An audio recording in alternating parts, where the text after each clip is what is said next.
ایک جوہری تھا سنہرا، تو اس نے مختلف ڈبیاں کھول کے لوگوں کے سامنے رکھی اور ایک موتی نکال کر کے کہا کہ یہ موتی شب افروز ہے، رات کو چمکتا ہے، اور اس وقت دنیا کے اوپر جو قیمتی ترین موتی ہیں ان میں سے ایک موتی یہ میرے پاس ہے۔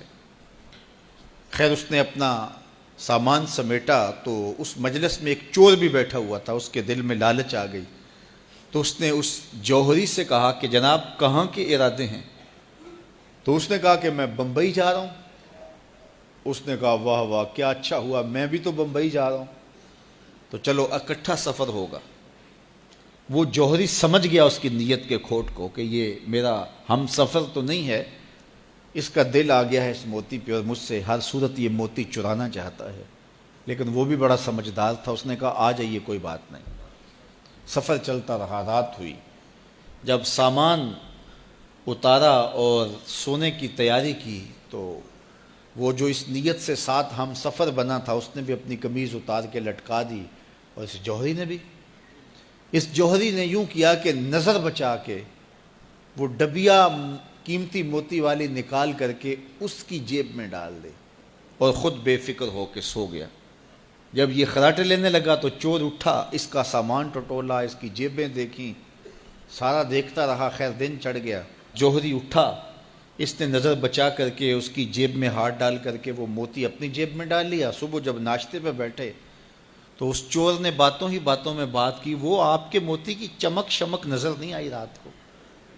تو وہ ہنس کے کہنے لگا نہیں میرے پاس ہی تو تھا، اور جیب سے نکال کے سامنے رکھ دیا۔ دل ہی دل میں بڑا حیرت زدہ ہوا، میں نے تو سارا ٹٹولا، یہ اگر کہیں تھا تو مجھے کیوں نہیں ملا؟ چلو آج صحیح۔ اگلا دن آیا تو پھر اس نے قمیض اتار کے رکھی اور اس نے نظر بچا کے اس کی قمیض میں وہ موتی ڈال دیا اور خود بے فکر ہو کے سو گیا۔ یہ ساری رات اس کے سامان میں، اس کے لباس میں تلاش کرتا رہا اور وہ مزے سے سویا رہا۔ صبح اٹھا اور نظر بچا کے اپنی جیب میں ڈال لیا۔ ناشتے پہ پھر بات کی کہ وہ آج بھی کوئی چمک شمک دکھائی نہیں دی۔ اس نے کہا میرے پاس ہی تھا، جیب میں ہاتھ ڈالا اور سامنے رکھ دیا۔ بڑا حیرت زدہ ہوا، دل ہی دل میں سوچا چلو کل صحیح۔ اس نے پھر ایسے کیا اور یہ ساری رات اس کا سامان ٹٹولتا رہا پوری تفصیل کے ساتھ۔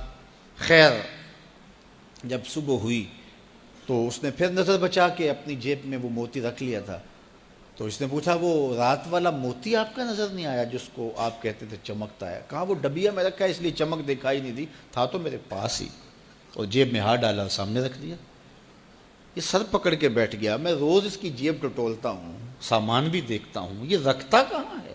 میں نے تو کوئی جگہ نہیں چھوڑی۔ اس نے کہا سچ بتاؤں میں تیرا ہم سفر نہیں تھا، میں چور تھا، میں تم کو بتا رہا ہوں۔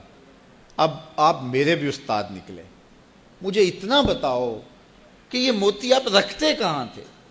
میں ساری رات ٹٹولتا رہا اور 3 دن ہو گئے مجھے، میں نے کوئی گوشہ نہیں چھوڑا، آپ کا سامان کھول کھول کے دیکھا ہے، آپ کا لباس الٹ پلٹ کے دیکھا، لیکن مجھے ملا ہی نہیں، یہ رکھتے کہاں تھے؟ مجھے یہ تو بتاؤ۔